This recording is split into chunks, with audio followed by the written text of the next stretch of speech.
Okay, so we have Siman Shin Chaf Hey, 325. Nachri Shasam Malach Bad Yisrael Vaychav Beis Seifim. A non-Jew did work on behalf of a Jew, as we know that from the Torah, a Jew is not allowed to do certain labors on Shabbos. From the sages, we're not allowed to have a non-Jew do things for us. And even in the case of this is one interesting case where there's a rabbinical on a rabbinical, because you would think that only on a biblical commandment you wouldn't. Then there's a rabbinical enactment on that you can't have a non-Jew do it for you as well. But it applies, generally speaking, even to rabbinical commandments of Shabbos, that you also cannot have a non-Jew do it for you. And although there are certain leniencies involved when it comes to to rabbinical prohibitions versus biblical prohibitions and having a guy do it for you. Anyway, and there are 22 subsections that we call them as the Seifim subsections, paragraphs, sometimes they call it. Aleph, 1. Muter lezamin nachi lebeisi lechel ime b'Shabbos. One is permitted to invite a non-Jew to come to eat in his house on Shabbos. Even though it's forbidden on a festival, because we are worried that one will cook extra food for him. Like will be explained in 5:12. Did I get it right this time? Explained over there, the license the Torah grants to cook food or perform other forbidden labors on a Yom Tiv applies only for a Yid and not for a non-Jew. So the Chacham felt the need for a safeguard. Right. But on Shabbos you don't have that problem. Why? Because you're not allowed to cook on Shabbos at all. Is that the reason? So you're not scared they're going to break Shabbos to do something for the non-Jew. Right. So whereas on Yom Tov, since you're allowed to cook already for yourself, we're afraid you're gonna cook extra and you're not allowed to do that.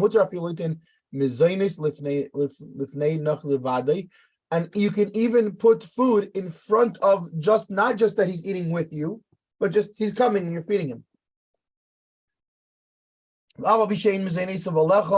And even though you don't have an obligation to feed him, Mikol Makim still. So what's the nafkamin of that? Even though you're not allowed to feed him, Mikol Makim still since because of the ways of peace, we are allowed to. We do provide for all poor people, including non-Jewish ones. So it is as if you are obligated to provide for him. So we're saying, so the mutter afilu litain mezainis lifnei nachri b'vadei. So it says, Taka, you're not obligated to feed him. So we're talking about that this is hula, because in contrast, as we said in the previous Siman, Sif Zayin, that you're not allowed to provide food for an animal that you're not responsible for feeding. You're allowed to feed your animals on Shabbos, and you should even before breakfast, before Mazayin is found davening, you should feed them. But if it's not your responsibility, it's not your dog, it's not your pet, etc., then you're not allowed to. So if you're obligated to feed somebody, so fine, I see why you're allowed to. But in this case, basically, Shabbos. So we're saying still now on Shabbos. So I'm not obligated to feed the guy. So then why should I be allowed to serve him?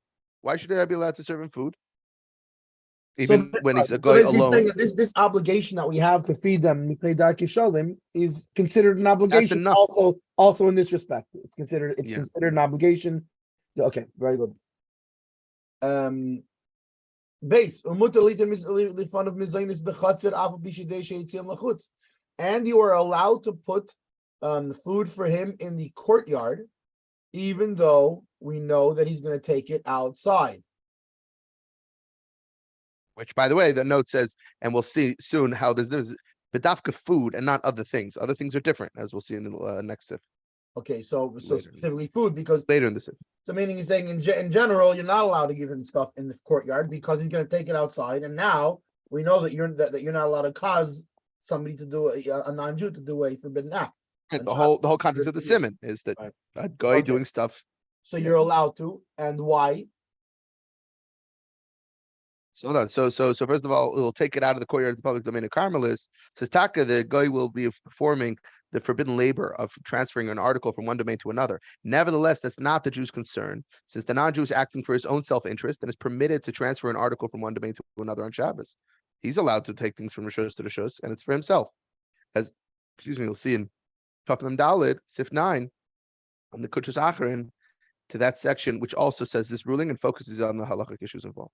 Okay, and that's interesting, and that's why he adds, I guess, Right, and that's all provided that he's allowed to eat it there. Because if he's not allowed to eat it there, then forcing him to do it. I mean, and then even though he's taking it out for his interest, but it's not really for his own interest. He's taking it out because you're making him take it out.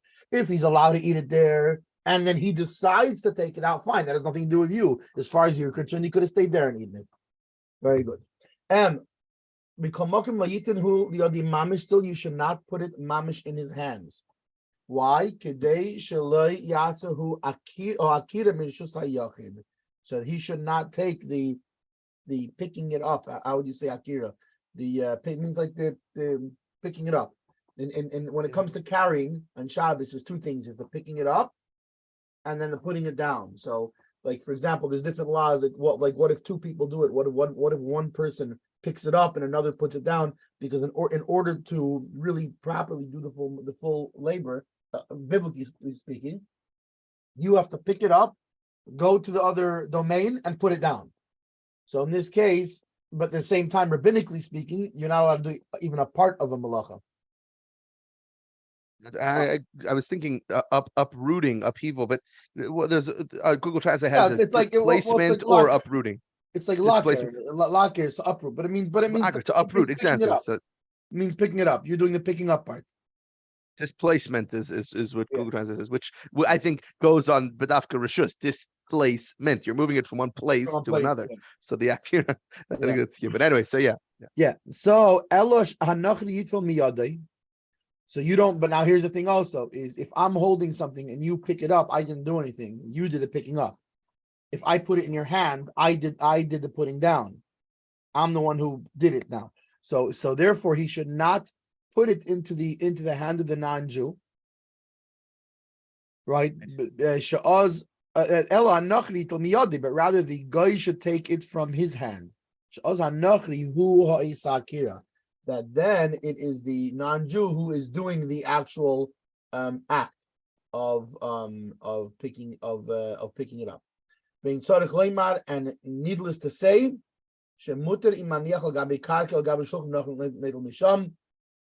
that you're allowed to do it if you put it on the floor or on a table or something like this. You put it down completely rather than you're putting not only that you're not putting it in his hand, but instead of him taking it from your hand, better to put it down on something and then he's picking it up, and that way there's no question that you weren't involved in the I don't know that there's a question that if he's taking it from your hand, I don't think there's a risk in that. It's just but closer by the fact that he says I'm right. putting it. No, I think I'm putting in my own 2 cents. Right. Ask your local Rav. Putting in my own 2 cents that it would that the best way to do it, therefore, would be that way, being that it's needless to say that's for sure, without issue. In other words, just so you don't accidentally put it into his hand. By the fact that he's bringing it up, it would imply that he's trying to tell you best do it. This is the best way to do it, because then there's no possibility of erring. Well, 2 things. First of all, I would say, even just so that you don't accidentally put it into his hand, even if he's taking it off, I'm holding the plate, but then, he starts fumbling with his bag, and then then it might be, so that way. But from the other side, I would say the Alter Rebbe, it could be, the Alter Rebbe was adding this because I had this thought occur to me, to negate a false havamina being that I might think No, he has to bedavka take it from my hand because maybe me putting it on the ground for him to It's like take I'm putting is it, still like me. I'm even though it's in my rishus, but Right. I'm putting it down for him to take. That's still me doing the akira. So better he bedavka take it from my possession. That way Right. it's totally him taking Right. it. But either way, Either way, the point is the Alter says no, yeah, totally. Yeah. You can put it on the ground or the table if you have one available or whatever.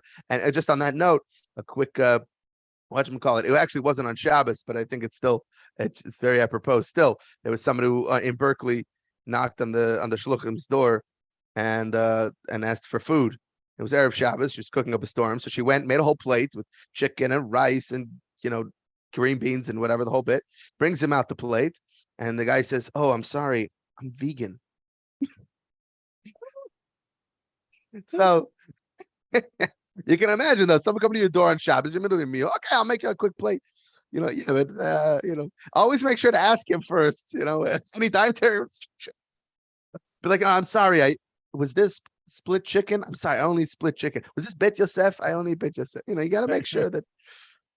But yeah, anyway. So now, Aval im ein hershus. So that, remember, as we said above, all of this is talking. It specifically has to be that he's all that he's allowed to eat it there, right? Aval im ein hershus biyadi lachlan sham. Hashem is merum shi efshar lo lachlan sham. V'nikra davar shetzin lachut. So either he doesn't have permission to eat it there. Alternatively, let's say you say here you can eat it here. But it's a large amount that clearly he's not going to be able to eat there, and so it's an obvious thing that he's going to have to take it outside, right? So to him anachi emid b'chutz pashat yadei lifnim sheyadu avanikar hu sheyitzi. Similarly, if let's say the non-Jew is standing outside and he's putting his hands in to take the food. Right, even if he'll take it from you, or you'll put it on a table and he'll and he'll pick it up, right?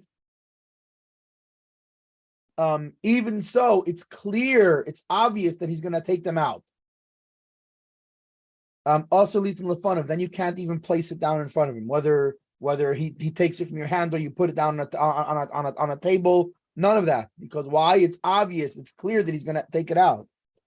Because it appears as if he is giving it to him with the condition to take it out, meaning with the understanding that he's gonna take it out.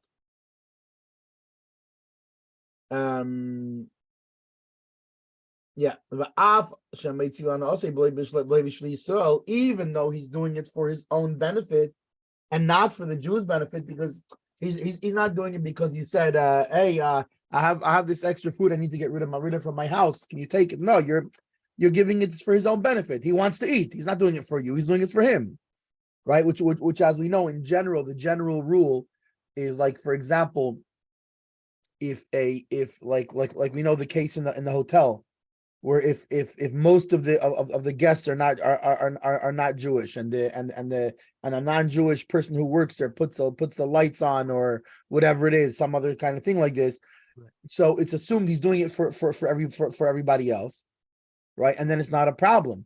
The problem is what? The problem generally is if he's doing something for a Jew, even for a different Jew. But if he's doing it for a Jew, in this case, it's clear that he's not doing. When he's taking the food, he's eating it. He's not doing it for a Jew. He's doing it for himself. Still,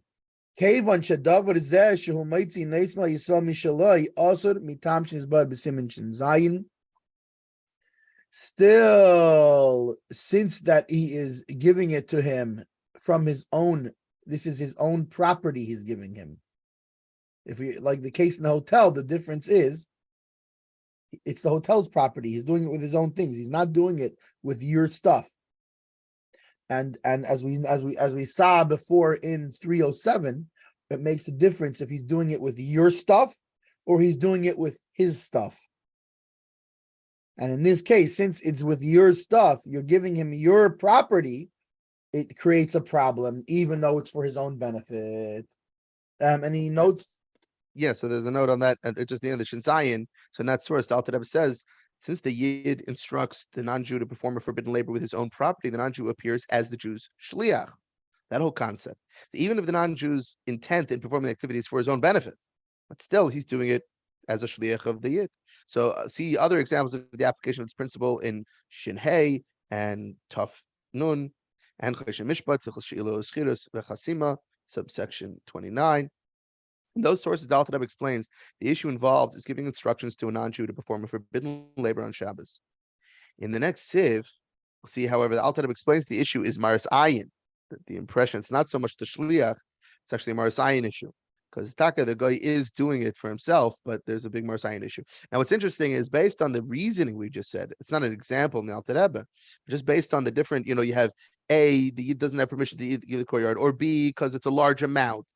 You can't eat it all. Or C, he's standing outside the Rosh Hashanah and extending his hands.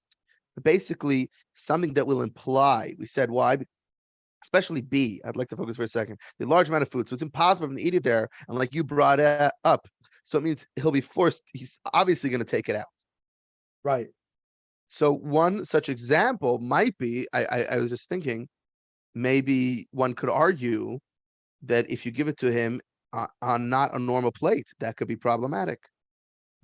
If you give it to him on, If I give it to him in a to-go container that's closed, meaning there could be a nafka mina, I could put it in a to-go container, but the nafka mina being if I give it to him closed versus I give it to him open. Because if I give it to him closed, I'm clearly sending the message that Right. he should get out of here. Right. If I give it to him open with the top there, then I'm saying to him, you could feel free to eat it here, even without words. I'm saying, feel free to eat it right away. Or you could do whatever you want. Or you can take it, close it, and walk away. But then it's on your choice. Meaning, when we give food, we should make sure to do and such. Don't give it in a Ziploc bag. Don't give it in a baggie. Right. I mean, I think I'm imagining too. It would also depend on word, and this is the interesting thing in Shabbos where wording can make a difference, right? Where because let's say you give it to him in a closed clamshell, right? But then you say, right, you tell him, look, here, there's a chair and a table here. Feel free to sit and eat. then you're good. Then you just saved yourself. But if Chatz v'Shalom, you don't say anything, it could be problematic. Yeah. So so make sure to And say that's it. that's one of the interesting cases where on Shabbos, because you have this a lot on Shabbos, different things, where words, words in and this is a general a rule in Judaism. We see declaring intent. not just the people Declaring saying, intent it's is huge. actions and which it is. It's actions are very important, but it's about speech. Speech is so important. For an example being there are many who have the custom from the time of Plag HaMincha, which is the earliest time that you could accept Shabbos, until you're ready to accept to take Shabbos on, until the Zman or whatever, that you don't say good Shabbos to people. See, Guten. Yeah. Why? Because I always heard it was after you daven Mincha. I didn't realize it's from the Zman. It's even from the Zman really, because from Plag HaMincha you can technically accept Shabbos. If you were to then say, what do you call it? Say do Kiddush Shabbos for you. So say, you know what I'm thinking of? I'm not thinking of Erev Shabbos. I'm thinking of Shabbos afternoon. There's a concept, Kabbalistic concept, after davening Mincha, not to say good Shabbos, because you're on a higher level of just plain good Shabbos. It's now Rivin Derivin. Yeah. So there are those that don't say good Shabbos after davening Mincha on Shabbos afternoon. I did hear that thing of I did hear that thing of not saying not saying good Shabbos. Where did I hear it from? I don't remember. It was a woman who told me this too. Nice. But anyway, but what you're talking about, being more educated than men is coming to fruition. Yeah, but she said I heard a thing, but I don't think she gave me the reasoning. But anyways, right. Because that's right. Yeah, that's I remember seeing it inside. But you're talking about Erev Shabbos. You're talking about Erev Shabbos before Shabbos comes in. I think it was Rabbi Oberlander who was teaching us that part. But this thing, there's people say Guten and not Why? Because saying good Shabbos, you have to specifically have in mind that you're not accepting Shabbos, that you're not being Mekadesh Shabbos. Why? Because what's Zechira? Even though Zechira, Zachir Tima Shabbos, is like to mention, right, Shabbos, and that's called accepting Shabbos. So fine, we do have the official what do they call it? When they call it what's the English word for nusach? I forget. There's a fancy word for that. Even though there's a technical what do you call it? Liturgy? Yeah. Is a liturgical liturgical Nice. zach was mezagin, right? But the chlal, there's the Indian of zchira, so you can technically do it without saying those words. Why? Because anyway. So we see words make a difference. Actually, going a step further, we see in Yiddishkeit, we see that thoughts make a difference. As a matter of fact, one of the most important things in the Torah is Shema Yisrael, right? Which means, like Chassidus explains, contemplate, O Israel, on Hashem's oneness, and then the ahavta, and you should, which is you're not even, and then you shall love. But we're not even talking about speaking. We're talking about this is thinking. So, but on Shabbos specifically, there's many things that hinge on how you put something. How do you tell a non-Jew to in the cases where you're allowed to hint to, where it's better to hint to a non-Jew? What's called a hint? What's called a command? So speaking is very important in Judaism. You got to be very careful with our words. Right. And Stam, while you were explaining that, I quickly looked up the Shabbos afternoon mincha. So I don't know where I saw the Raven thing because it's not what I was able to find right now. What I was able to find actually is a different reason, and Rabbi Goldstein, Yaakov Goldstein, has it on his website, and he actually quotes that Rabbi Groner says that the Rebbe actually followed this minhag, did not say Good Shabbos between Mincha and Ma'ariv Shabbos day, and the reason being because Moshe Rabbeinu, Yosef HaTzadik, and David HaMelech all passed away during Mincha of Shabbos. So actually, in mourning of their passing, we don't say Shalom to each other. Which is a very interesting concept, being that on Shabbos there's no Avelos. Yeah, but yet right? Still there. It's very fascinating. And not only that, to the point that we know that on that Yud Shvat, which was on Shabbos, that the Friedeker, the previous rabbi, passed away. Yeah. Right, and obviously this was something with the closest to the Rebbetim was completely distraught until after Shabbos. Not even between Mincha and Ma'ariv, he didn't show any sign whatsoever of mourning, of emotionally, So right. It's very, but okay. Fascinating. But anyway, ask your Rav what your minhag is. But either way, different things. There's definitely a concept there. But yeah, our wording matters, and so declaring your intent when it comes to Shabbos can make the difference between whether I just did something mutter or usher. Did I just make this guy my shliach? And actually, what you're thinking can also, because for example, if let's say you didn't say your intent, there are cases where like for example with muktzah. With right things you're not allowed to touch on Shabbos because you have no use. If you intended for them to, that's not even a verbal thing that you said it, although sometimes it's better to say it, whatever. But if you just thought I'm going to use this for that, right? Am I picking up the shofar because I want to hold it on Shabbos and I want it, because I want, or is it in my way and I'm moving it out of my way? Right. And you're not saying, you're saying, okay, I'm picking up the shofar and moving it out of my way because it's in my way. Just that's what your intention is. And that makes a difference. Right. The other week we had the problem because the shofar was I had a couple of shofars in a vase, actually sticking out of a vase, and it was on a windowsill above where the Shabbos Lechter were. And we're sitting Shabbos Friday night, and we're like, what is that smell of burning? What's going on? It's something, we had just turned the ovens off. It was right at the candle lighting. Like, I don't know, maybe something in the oven still, but it's off. I don't know. And then we see it. The shofar is melting. Like it's burning like nails, and it smelled like burning hair, burning nails. Yeah. And Pasha, there's a scorch mark now on my shofar. Yeah, on the edge of my shofar. But yeah, we went right away. I picked it up and moved it. Okay, so not because right, exactly. But it was very clear that my kavanah is I wanted to get away from the fire, not because I decided, what, the shofars will look better on the bookshelf as opposed to the. But if it wasn't the fire, let's say, my kavanah matters. If it's because I decide, what, I think the shofars will look better over here, I'm not allowed to do that. That's muktzah. Right. If my kavanah is no, it's in the way of, let's say the fire or the windowsill, I don't want the shadow. It's in my way of something. That's a totally different kavanah. It doesn't even have to be said. I need that space, or I need there to be nothing in that space. Yeah, whatever it is. So yeah, totally makes a difference, even kavana. All right, Gimel. Okay. Gimel. Gimel. Even if, but now before we were talking about the non-Jew standing outside with his hands inside, but I feel even he's standing inside. You can only put food in front of him. This is all that they allowed you to do. It would make sense that he's going to eat them in the courtyard. Food he could eat in your courtyard. Right. But another object, he's not going to eat it now. So obviously he's going to take it out because he's not what he's going to do. I don't know. You're going to give him a piece of luggage. What is he going to do? Eat it in the courtyard?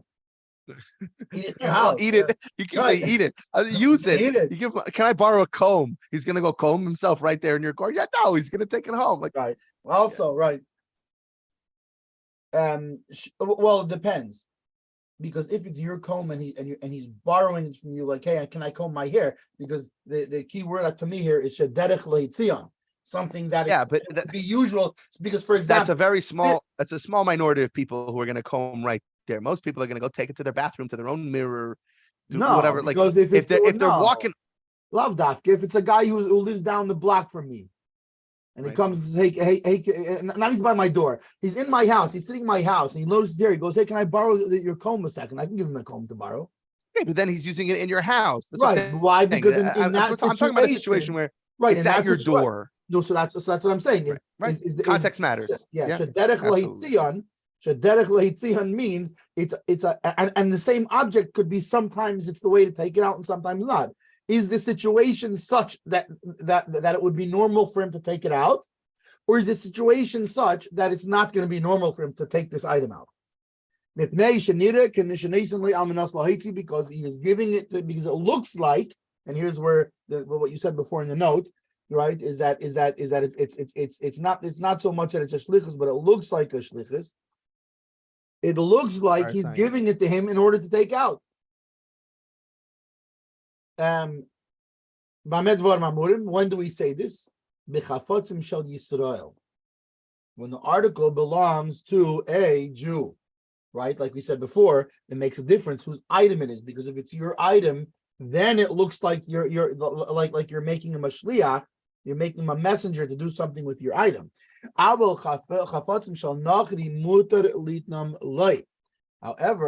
articles belonging to a non-Jew you can give to the non-Jew. Because in that case, not that it doesn't look like he's giving it, but even if it does look like he's giving it in order to take out, there's no problem there. There would be no problem giving it to him, even if you know he's going to take it out. Because it's obvious he's not taking it out for the Jew, but rather for himself. Because the object does not belong to the Jew. So therefore, even let's say it looks like you're giving it to him, and it's the kind of thing that he's probably going to take out, and it's obvious he's going to take it out, etc., etc. It doesn't make a difference. All those problems the whole problem is, and this is where the reasoning is so important, is that it looks like shlichus, right? However, if even there is no problem with shlichus at all in the first place, then there's no, you can't have then you don't have a maris ayin on it. It's like a double jump. First of all, it's what's okay, and it's gonna look like no, it's not gonna look like, because you're giving him his item. So even let's say you did give it to him and you knew he was gonna take it out, even that it wouldn't be a problem, and therefore there's no maris ayin on it. And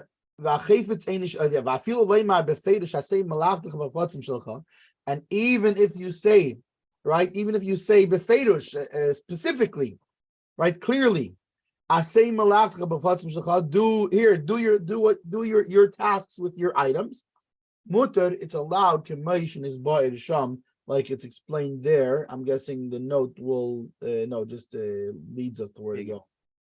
It just says where it's going. 307. But in either case, it's not. It's here. You go do your work with your items, which that's completely allowed for him to go do his work with his items, and he's not doing it for you, and there's no problem there.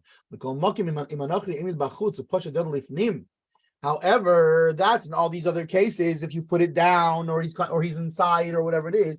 However, in the case where he's standing outside and putting his hand inside, then it's a problem. Then you can't put even his things because you still do have a problem. Because remember, what's the whole problem? Why is there no problem? Because since you're giving him his item, it doesn't appear as if you're sending him on a shlichus. However, what if it doesn't? What if it appears that you're giving him your item, even though it's his item? What if it appears like you're giving him your item? Now you have a problem again. So also, if he's standing outside with his hands inside, then also you can't even give him his things. That the person who sees that the Jew is giving it to him in that fashion, he will assume that it's the Jew's object that he's giving it to him.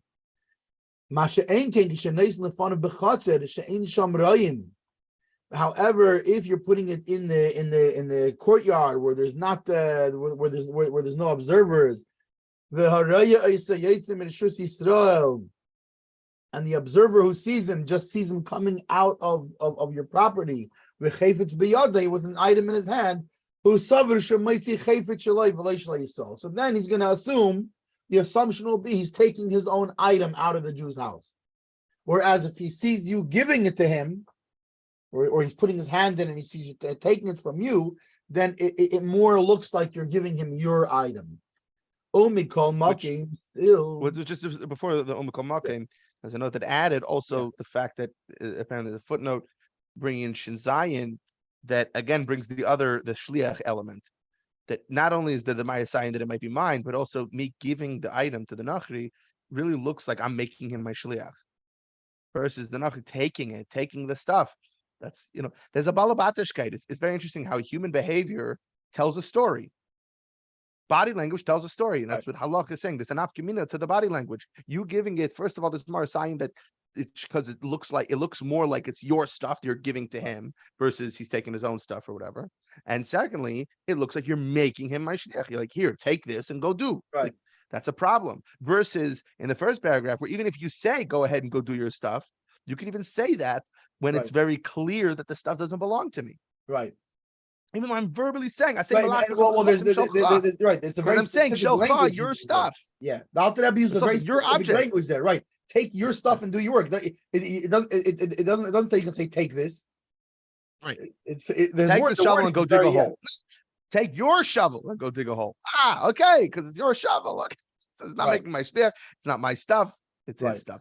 Fine. So now, Kamakim me'emes hu shehu chevet shel Yisrael. Also, however, so you're saying, wait a second. So if that's the case, if the whole thing of what it looks like is if you're giving him in the chutzner, it looks like it's his, and if he's taking it, it looks like he's mine, then who cares if it's really the Jew's item, since there's really no problem here. And the whole problem, even when it's a Jew's item, is maris ayin. It's what it looks like. So if that's the case, who cares whose item it is? Let's say the same thing also by a Jew's item. That if he puts his hand in, you can't give it. If he comes in, you give it to him because it looks like it's his item, even if it is your item. No, I think here it was saying, not even if you give it to him, but if you don't even leave your house. The guy just goes the Nachri goes into your yard, he takes the shovel and he leaves. He's taking it himself. What? In which case? Before the Masha Ein came. So it's not that he gives it to him, he puts it in the chutzner. Right, but and then meaning the Nachri right. takes it by himself. We're saying that we're going back to in the courtyard. So in other words, meaning there's not even an exchange to be seen. So that's what he's right. So that's what he's answering here. What he's answering here is the question of this. If remember the whole thing in the first place is only a problem of Marisain of what it looks like. Right. If that's the case, why differentiate any time between whose item it is? If he puts his hand in, it looks like it's your item, whether it's your item or his item, right? We've established that. Right. So why don't we say the other way around also? That if it's in the chutzner, whether it's your item or his item, it's fine. Why are we being stringent and saying no? Even in the chutzner, only if it's his item he can take it, but if it's your item he can. Why? So now he's going to answer why. That Even that if it's your thing, you're not allowed to give it to him, even in the courtyard, even in the house. Why? Because Shema Yivoda Emes L'Reim V'Yachshaduhu Shenas like Deilitz Bishvilay. Because with his item, the truth, like they say, the truth always comes out, and then the truth will come out, and they'll find out. For a little bit later in the week, a guy comes to his house and says, "Oh, Ivan brought his shovel here again," and he's like, "No, it's my shovel." Oh, time out. Aha! So he gave him his item, made him a shliach. Meaning they're gonna think, oh, you left your shovel out for him on purpose because you had a job for him to do for you. But meaning when the truth comes because again, out, it's not an issue for him to borrow a shovel from you. The issue is if he's gonna do it for you. Like he's doing your work. Okay. So just because he came to your yard, the only reason it's okay is because in truth it's his shovel. Okay, but the difference being, if it's really your shovel, you're going to find out that it's really your shovel, and then retroactively, you're going to say, wait a second, last week on Shabbos, I saw Ivan go out of his house with his shovel, and he sent him to do work. Whereas if it's Ivan's shovel, that truth won't come out, because it's not the truth, because in truth, it's Ivan's shovel. Meaning, so then there's no concern that you're thinking, oh, that Ivan took his own shovel and did a job for Reuven. But if he's taking Reuven's shovel, there's still the concern, even if the truth is that Ivan took Reuven's shovel to do stuff for Ivan. Himself. But we're worried people will think then there's still a case of Maris Ayin that maybe they'll think that no, he did the job, he took it to do a job for Reuven. Now, fascinatingly, so this note then brings up, you see the Kunshas Achren to Reish Nun Beis, which rules leniently when a Nachri performs a forbidden labor with his own property in the Jews' Rishus. Right. So meaning if Ivan takes Ivan's shovel and digs a hole in Reuven's property, that's allowed. In contrast to this, where Ivan's taking Reuven's shovel, but he's going to his own property. Right. We're worried that there's Maris Ayin that they'll think he's doing it for Reuven. Right. But if Ivan's doing with his own stuff, the Maris Ayin hinges on the fact of at the end, the truth will be known. Well, whose object this was. Yeah, but not that we're worried. Not that the truth will be known who he did the stuff for. No, because we're just saying that the truth will come out who owns the property. It's almost like a funny thing because that we're saying people are going to make the assumption on. They're not even going to ask. Right. We're still worried that people are going to come to a false conclusion. Right. But so what's going to happen in this case? In this case, they see Ivan walking out with a shovel on Shabbos from your house, and they say, "Oh, Mistama, it's Ivan's shovel." Right. Mistama, Ivan went and got his own shovel. But then they're going to say, "Wait a second." But on Shabbos, then they're going to see later. They'll come to his house and they'll say, "Oh, Ivan's shovel is in your house." And they'll say, no, it's my shovel. But then they're not going to clarify the rest of it with him. And they'll go, okay. Right. So that's the case. Yeah. He's doing work for Reuven. I just find it so fascinating. And I don't really get why the Kunshas Achren, he's Mako for him doing it in his own property. I mean, that seems like it's so much worse. If a guy's digging a hole in my property on Shabbos, it's so much more, or mowing my lawn on Shabbos. Wouldn't it be even more Marasayan that he's my shliach? Right. I don't get it. I guess it comes down to a question of what sort of things will in other words, there's the perception that the people are getting right now. And that's the perception that they're going to have. Finished. Done, right? And then there's certain things that their perception can change later. That something that they see can make them come to a different conclusion. In other words, there's some things that we say the truth will come out on, and there's something that we say that no, the perception will remain. Well, people aren't going to get to the bottom of right. So resting on their what's happening assumption. Now? What's happening right now? The actual actions that's being done. We're assuming that the perception will remain, which in a way can make sense. I'll tell you why. Because the action that's happening now happens when? Now, right? And therefore, maybe we assume that the perception is what it is now. The object, on the other hand, remains. Meaning, even if both people, God forbid, if both the Jew and the guy passed away later, after 120, Right. then the object is the shovel is still around. 300 years, by the way, his grandson still has that shovel. So on the object like the shovel, we perhaps worry about what future perception is going to be. Whereas on the action happened and it was done. The action doesn't carry on in the future, even if you say the whole remains, whatever. But the actual action is only now, and maybe therefore we base the perception on now. Whereas on the other hand, the shovel, which is an object that's going to remain, we look at it differently, and we say that being that the perception can change, the truth can come out on it, so to say. So therefore, maybe that's part of the logic behind differentiating in that way. The different the naf community. Yeah. Yeah, I'll take it. Masha'ein kein begevet shel nachri in yivada emseraim ein kan chshad klal. On the other hand, if it's the item of the non-Jew and the truth comes out, okay, we're not worried the truth's going to come out because there's no problem with the truth. The only thing the problem is when the truth brings up an issue. If the truth is going to come out that it's his item, so what's the problem?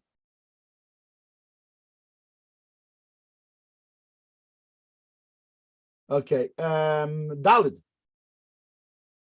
4.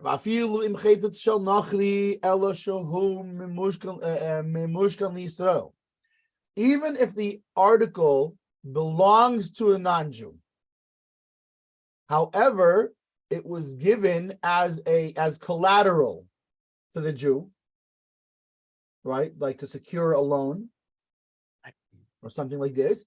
Dinai kechefet shel Yisrael. Then its law is as if it belongs to the Jew. Why? Because collateral is in his possession.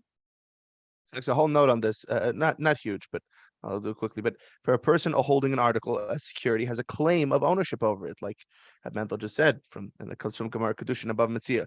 The Hillel David questions the Alter Rebbe's ruling, stating there's a legal difference between a Jew's claim of ownership over security entrusted to him by a Nachri and security entrusted to him by a fellow Jew.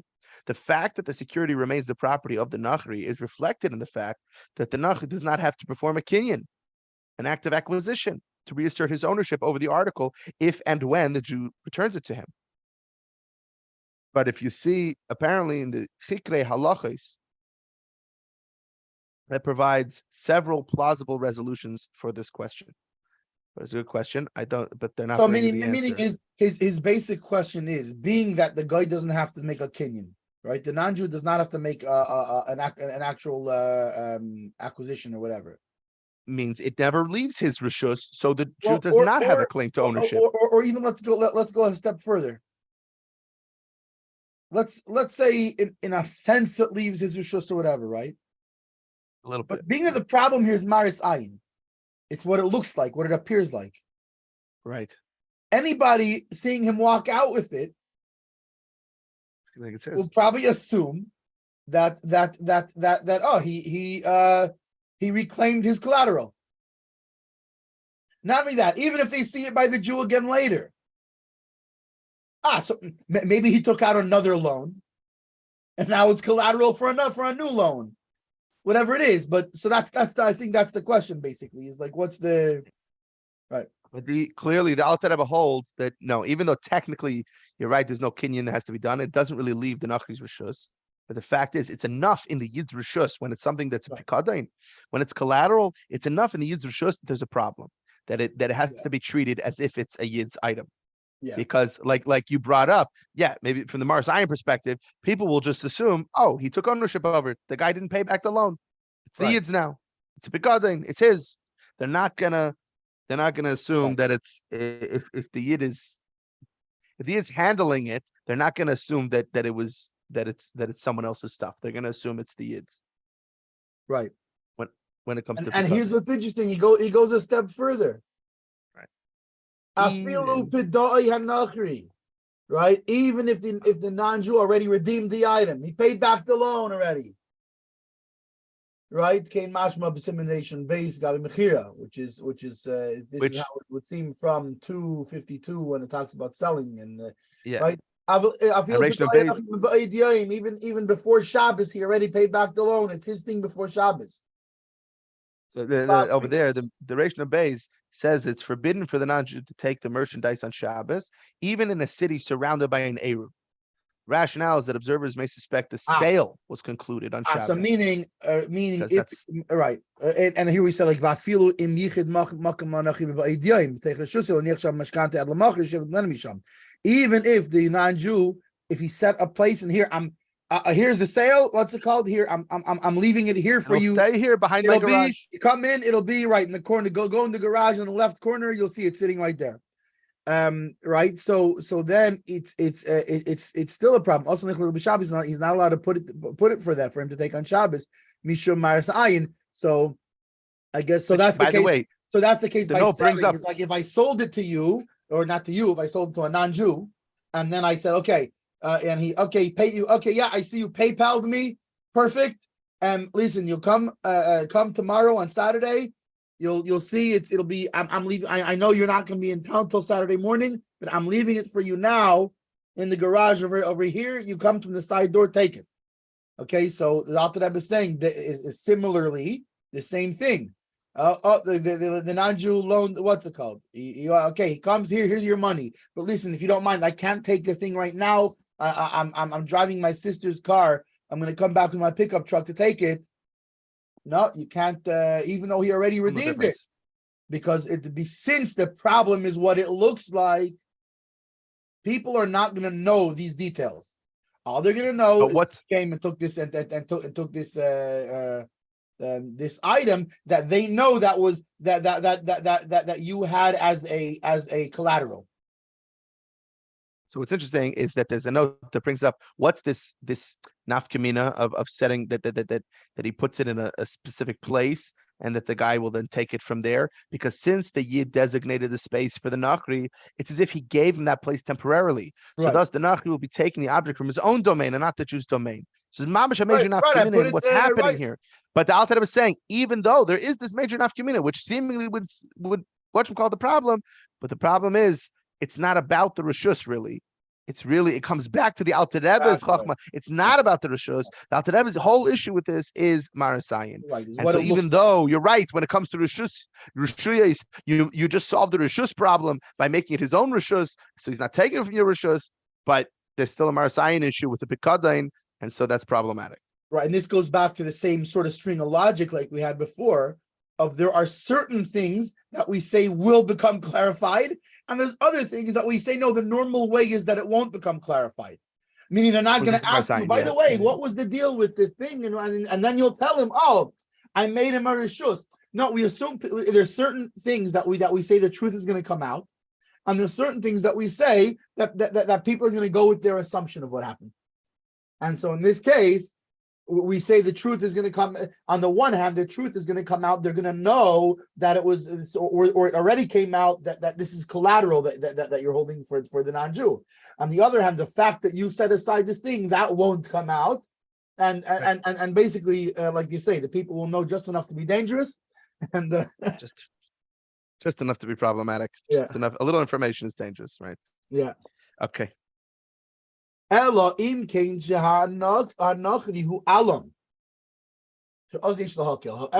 the non-Jew was a strong man, a man of force is how they translate it. Right, meaning he's like a paritz, or like back in Poland, the landowners, and he took a loan from the Jew. What's it called? But or let's say not, or he's a guy who's a gangster or whatever. He's an intimidating fella. Yeah, right. I mean, just it's known that he's a guy. Right. You're gonna have problems. You don't say no to Charlie because he's gonna. Right. Like, wait a second, this Jew, I paid you back your thing. Like, now you're not giving my thing back. And in that case, not only can you be lenient, afilu lo yichid lo makim, even if he did not designate a space for him, even if, let's say, he did not designate a space, let's say he didn't even know the guy's gonna come. So meaning there is a problem with Rishus. Yeah, the guy, what's it called? He's the this intimidating fellow sends you the PayPal for your loan back before on Friday, and then on Shabbos he shows up at your house. Okay, I came to take my thing, and in that case you can even what's it called? Here, put it for him to take mamish right from your house, as if it was with all the rules before, like before, if it was his own item. And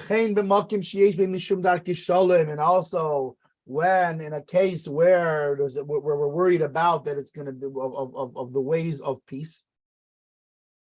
Meaning, similarly, the fact that we're makel here is also because of Darkei Shalom. Right. Kegain, for example, Nachri Shechola. For example, a non-Jew that was ill. So meaning not just out of fear, but also he's going all the way back up then to the food thing. Yeah, to even your item, meaning he's saying that the whole Maris Ayin thing. In this case, you can be Mekilon. Like for example, if he's not a non-Jew's not feeling well, and he needs which by the way, which is interesting because the same would hold true for the case of a Jew. If a Jew was meaning it comes to equate the case the case of another Jew. Let's say down the block there's a Jew who is ill, right? And he needs food. You are allowed to, in the first place, give a non-Jew the food to bring to him. Yeah. And you're allowed to say, bring it to this directly, without even hinting. You're allowed to clearly say that's one of the cases where Amir L'Nachri is allowed. Right. Is when you have a Tzair Gadol, somebody sick. In a case of somebody sick is a specific case. And that's why in certain other cases we're going to get into the rationale in a second. Like if somebody who's not sick needs a coat. You're allowed to send the coat because when it's freezing cold outside, everybody's considered like sick. Because we're on it now, I'm just going to because we're on it because you brought it up. But basically, yeah, in a couple lines, we'll see this in a second. Because shlichus is through a nachri, it's just a shvus. So as the note brings up, it's not a scriptural forbidden labor. It's a rabbinic decree, either because it resembles the forbidden labors or it could lead one to commit a forbidden labor, but that makes it a whole lot more flexible.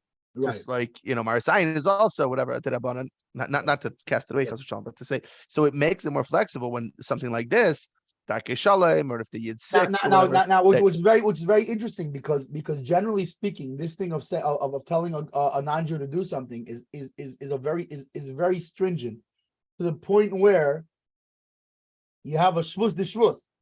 You have a rabbinical on a rabbinical, meaning you're not allowed to send a non-Jew to do a rabbinical prohibition even, besides there are certain leniencies that apply to that.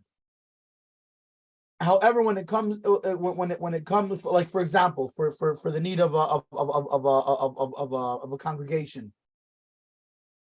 right? For a congregation to do a mitzvah, we can be lenient in the case that it's a rabbinical prohibition,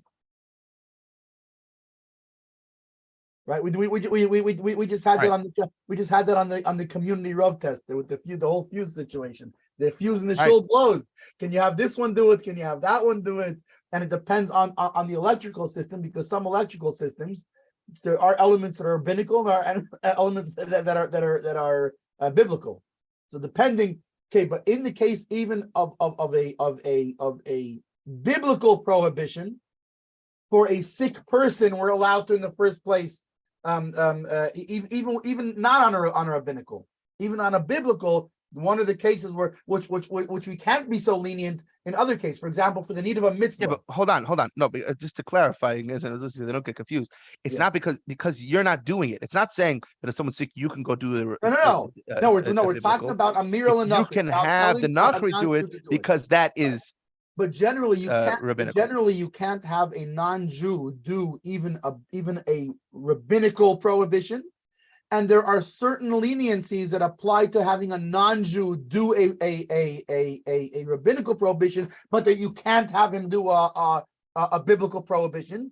In the case of a sick person, it's the point where you can have a non-Jew do even you can have him light a fireplace. Again, this is not something you can do. This is something you can have a non-Jew light a fireplace for somebody who's sick. Now, obviously, when we're talking about sick, we're not talking about somebody's at risk of dying. If somebody's at risk of dying, you yourself, you go do what you have to do. That's so that's not the case we're talking about. If we're talking about somebody, for example, you have somebody who's sick, and their heat goes off, and they have a fireplace, and we're talking about his life is in danger, right? So if you can look outside and find a non-Jew to do it, but so you tell him to do it. But if you can't, and mamish, not only that, or alternatively, if the guy is so sick and he can die and there's no time for even this, that it's going to make a difference the time that you take to look for somebody to light it. No, then you just light it. Why? Because we're talking about a life is at stake here. It's a whole different story. There's different levels of sick. We're not talking about that level of sick. We're talking about the person who's sick, that from his being cold, it's not like an immediate but he's gonna get sick, and it could eventually lead, to bad things. So in that case, you're even allowed to do it yourself. If it's mamish, a life-threatening thing. But if someone's sick, not like immediately life-threatening, you can have a non-Jew do it. There are, even if it's biblical, and there are other cases where you're allowed to only have. We won't get into every case, but there's other cases where you're allowed to have them do only rabbinical things. But in general, you're not allowed to have a non-Jew do not rabbinical prohibitions and obviously not biblical prohibitions.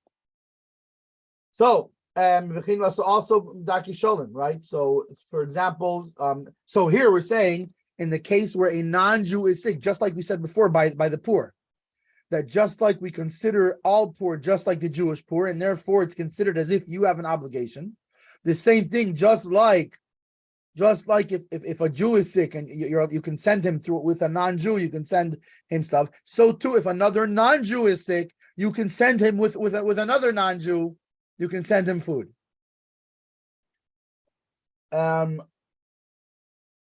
Meaning either he's coming and he's sick and he's coming to your, I need, what's it called? I'm hungry, I'm sick, what do you call it? I need food. Or to send him through another, with a shliach, through a different angel. Yeah. But who had din l'tzedek mitzvah? So too, for the need of a mitzvah. For example, to bring out chametz, leavened items, which are prohibited on the Passover holiday. So to bring that out from your house, right? Like, let's say, for example, it's Shabbos Pesach. Shabbos Pesach, yeah. You find a bagel. Does Pesach ever come out on Motzi Shabbos? I think so. Yeah.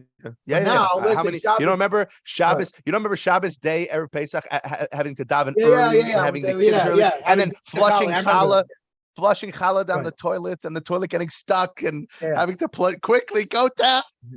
So anyways, let's say Friday, you got rid of your chametz, right? We only keep enough for the Suda. And then all of a sudden, Shabbos morning, it's coming the time you have to give the chametz. And I have chametz here. And I don't have a way to destroy it, whatever. Remember, back then I would say didn't flush. I would say I have a maybe even better example, as it's happened many times to many families who, because Pesach is the beginning of spring, so weather starts to change. And for those that have central air conditioning and things are just set by a thermostat, so the air conditioning hasn't gone on. So it could be Shabbos, Pesach, that your air conditioning goes on for the first time in months. And all of a sudden the crumbs come flying out. And a whole bunch of Cheerios come flying out because your little child put them down the vent. I've heard of this story happening multiple times. Watching Pesach, and it turns on and plummets. Right, all of a sudden, right in the middle of Pesach, all of a sudden a nice sunny day. Chametz flying around your house, literally flying around your house, flying chametz. So check your vents when you're cleaning for Pesach.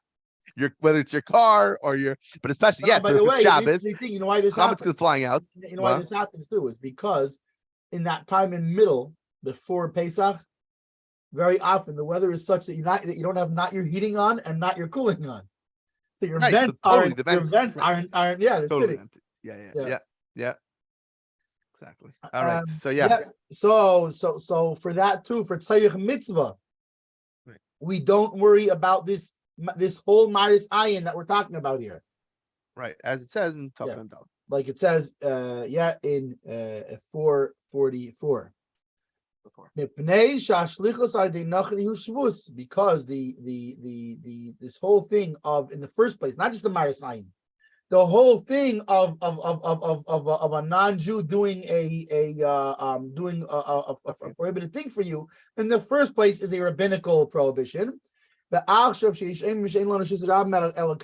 nowadays, especially considering that some say that there is no true public domain, right? But rather only a Carmelis, which is not as It's a rabbinic.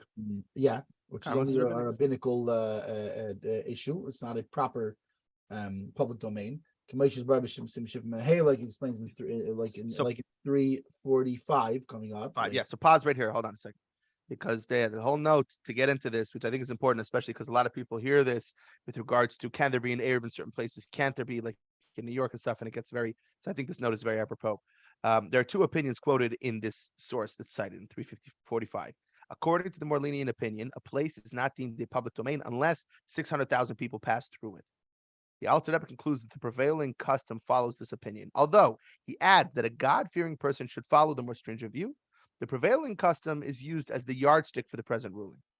There's great controversy amongst contemporary authorities as to whether an Eruv may be constructed around major metropolises today. Since their public thoroughfares are generally 16 cubits wide, an Eruv would be considered invalid according to the more stringent view defining a public domain. Meaning, to certain streets, like a wide Eastern Parkway, you just can't do it. It's just too wide. Furthermore, there are many opinions regarding how to count that 600,000 people that must pass through an area before it could be classified as a public domain. Furthermore, many other factors in addition to the number of people are taken into consideration when determining whether a domain is public or private. Thus, large cities could be deemed public domains according to scriptural law, even according to the more lenient view. And it's fascinating thing that today's day and age, the cities we have, for the most part, did not exist. There were, in history, there were some cities that had tons, and it's fascinating. Incan cities in Mexico that had, 1 million people, and that was such a unique thing. Now we have city after city, so many people living in small, tight spaces. There could be a lot more deraisa reshus harabims, not just the God-fearing person, being more machmir, but even according to the lineage view, deraisa reshus harabim. So right, but also there's a difference between let's just accept the opinion that it's only a Carmelis and we'll make an Erev and carry on Shabbos. Whoa, hang on a second. Versus why? Because it could be only rabbinic, whatever it is.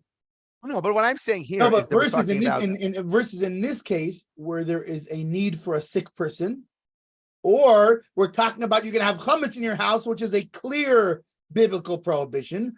Right. So this note is very, very it's a very important note.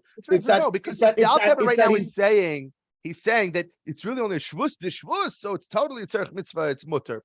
But what I'm saying is, right, it's not a blanket, thing we can now go and apply to everything. In most cities nowadays, that's not the case. It would just be a shvus. It would not be a shvus to shvus. Right.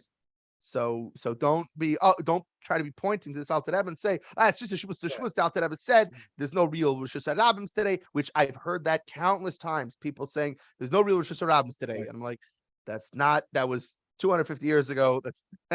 That's A, not today, man. That's A, and B. In this particular case, v'hitiru l'tzayich mitzvah. In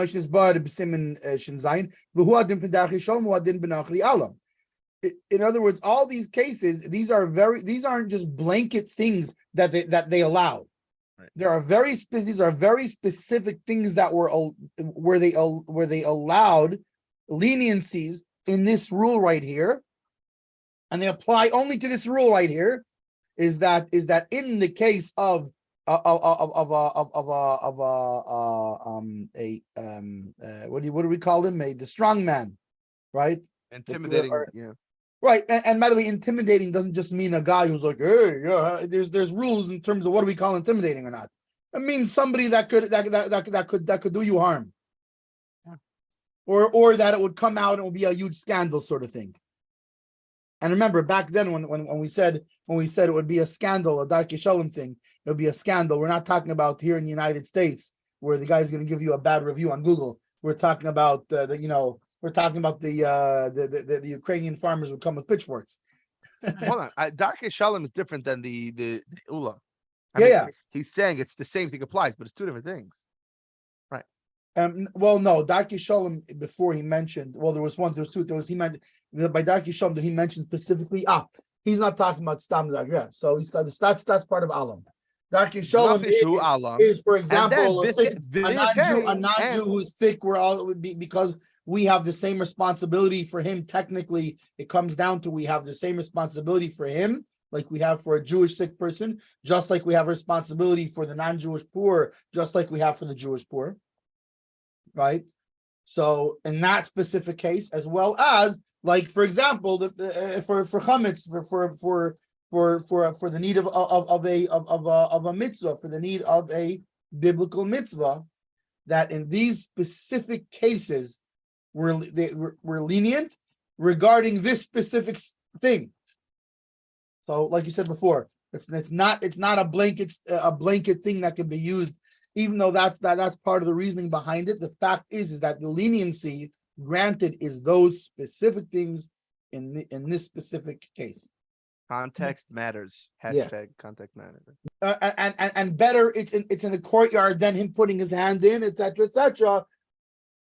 If you can do it the better way, and even if it's his things, and even in these cases, you should try to be do the best you can to be careful in all of these things. Just by the way, it's 10 o'clock. I just wanted to check with you. Yeah, what's timing today for you?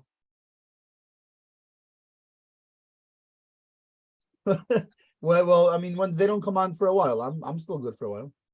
Oh, you're saying go till Chaim has to use it. Okay, sounds good. I mean, yeah, unless you have to jump out earlier. I got a lot of work today, but not anything that's timed that has to be. Well, like Overland said, you have to steal the time for title. Exactly. So right now, major theft going on. It's like a highway robbery. Yeah, it's not even a Ganav, it's a Goslin, just straight up. Yeah, not even I'm not wearing a mask. Like, yeah. There's no masks. That's just. And by the way, I really enjoyed his. In other words, putting in context what he said is like, just stealing time from this and from that. And he said, when it comes when the same person who what's it called? Oh, but I can't write. In the meantime, a YouTube video, he'll watch for 5 minutes, and he'll go on let me just jump on the face. And you see, even people at work, they do such stuff like that. I need my mental health break. At work, really, it's actually stealing time to do that at work. No, but I need at work. I need my mental health break. Yes, I need my mental health break to learn how to be Shulchan Aruch. Right. So, and by the way, in some, it's the truth is it's not a problem if that's the understanding and that's how the culture is in that work and that's how people do it. Yeah. They do a chunk of work and they stop for a minute, take break for 5 minutes, check their texts, whatever. Everybody, including the boss, does it. Fine.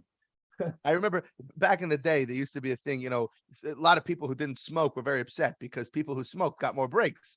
Because people would, because they didn't want people smoking inside, they would give people who smoked more breaks so they could go outside and smoke.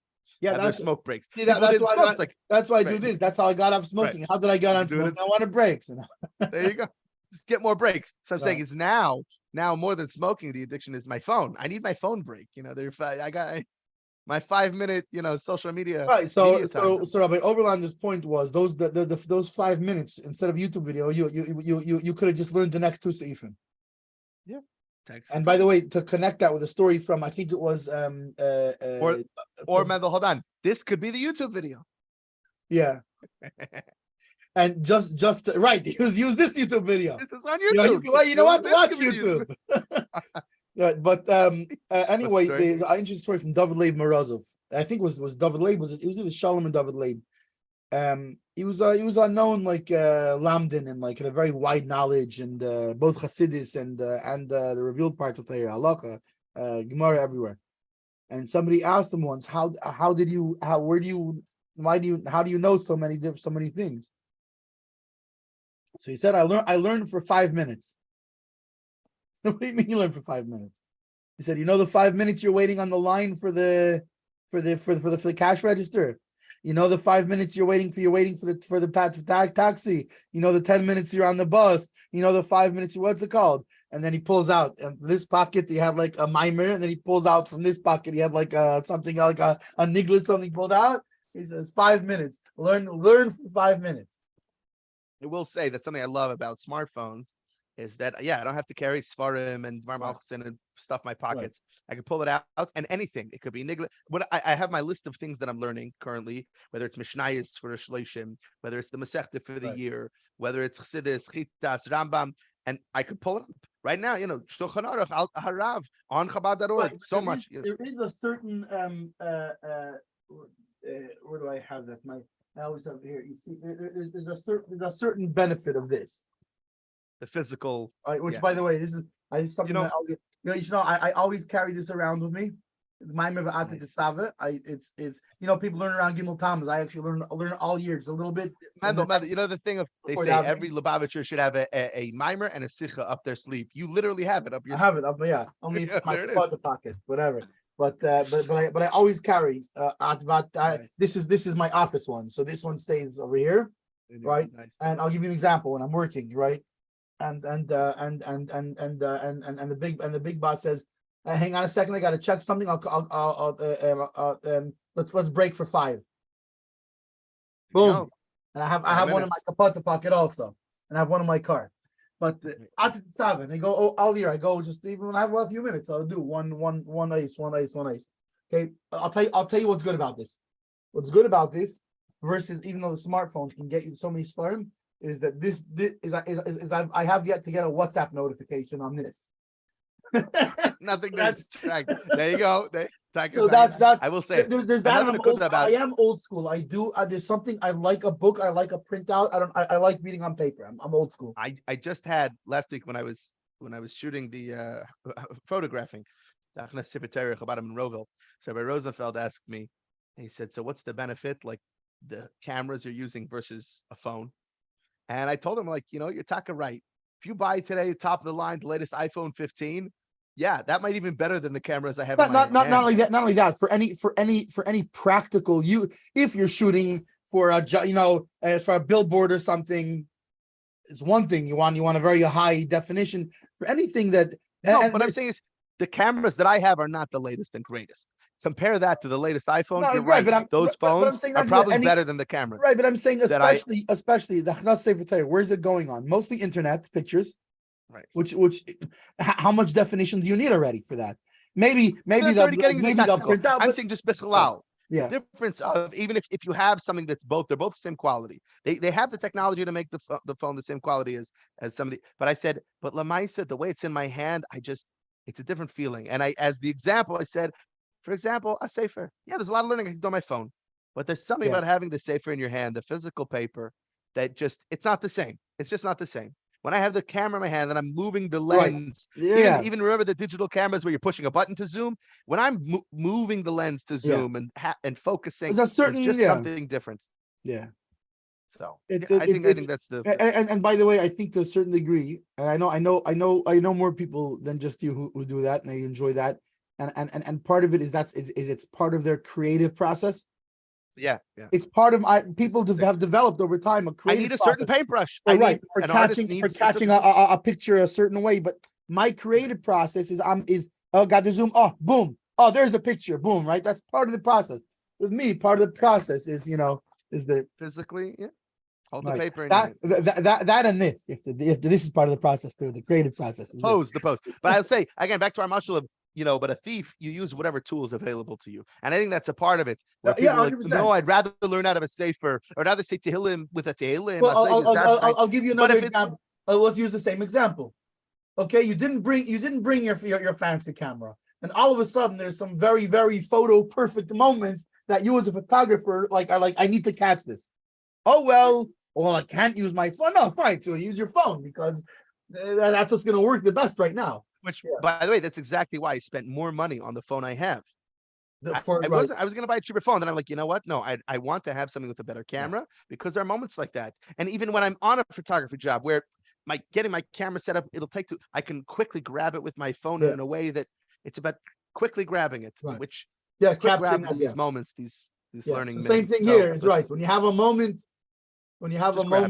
right, to learn Terusay Yemnusay, then you have to. Okay. Mutilach, hey, moving right along. On that note, Mutilach live mashkim lenachli b'Shabbos imhu malbush. Now that which so that which we said before, that the collateral of a non-Jew that you're not allowed to give it back to him on Shabbos, besides for only in those very specific things, right? If it's a strong man, etc., etc. However, even not if it's a strong man, and even none of those situations, if it is an article of clothing, and he is going to wear it and bring it out wearing it, then it's fine because this is not a commercial activity, not business. V'gam b'Yisrael mutar b'inyan zeh, ima Yisrael tzarich lovshi b'Shabbos. And even with a Jew, you can do the same thing if he is going to wear it on Shabbos. Quick note, which sees Shin Zion again, which talks about a similar ruling with regards to borrowing food or drink that are necessary for Shabbos. Okay. Wait a second. So you would think we're only talking about if the non-Jew paid you before Shabbos. But now what if he brings you the money on Shabbos?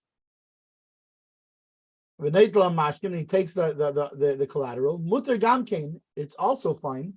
As long as he does not do accounting with him. A detailed accounting. That's what how they try. Yeah, Yachshav means a cheshbon. He's making calculations. Calculations. Meaning, wait a second. Yeah, even if obvious it goes without saying you can't touch it. But let's just say he has the money, and so meaning you can tell him, okay, listen, put the money there.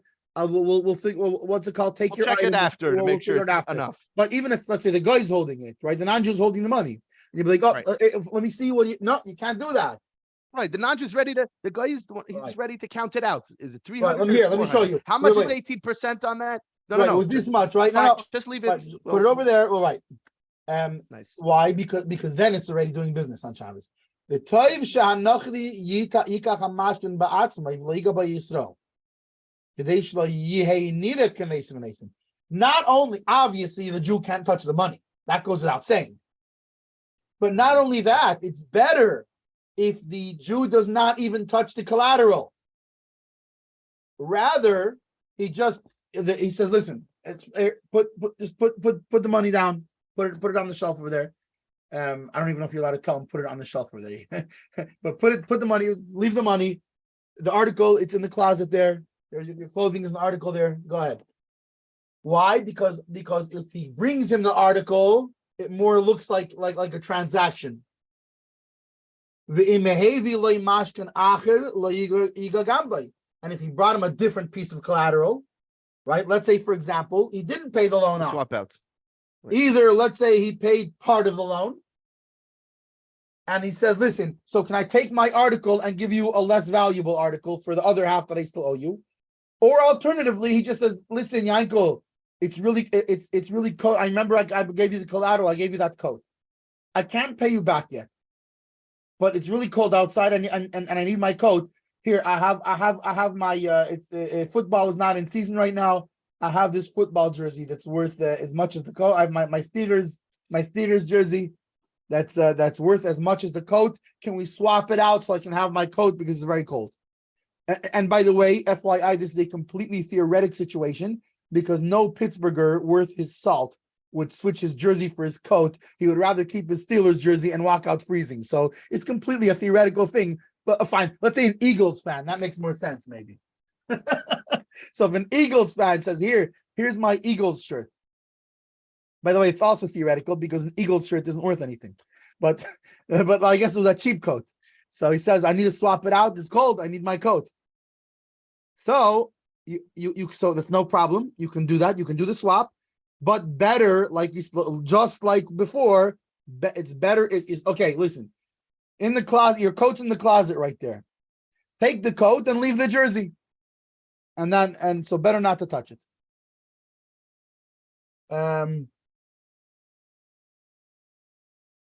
Vav. In the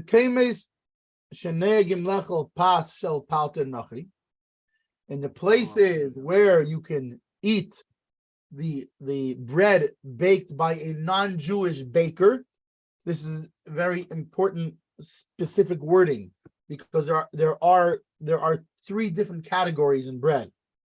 There's pas akum. There's a note. Right, there's pas. Oh, good. Read the note. It'll say it better than I do. So I don't know if it's saying exactly this, but I'm assuming that that's what it's saying. No, it looks like it. Yeah, We'll complete it if not. But I think this is a better, because it goes into the whole prohibition and the everything. background. Yeah, I think this is so better. the Chachamim and Avodah Zarah forbade eating bread baked by a Nachri.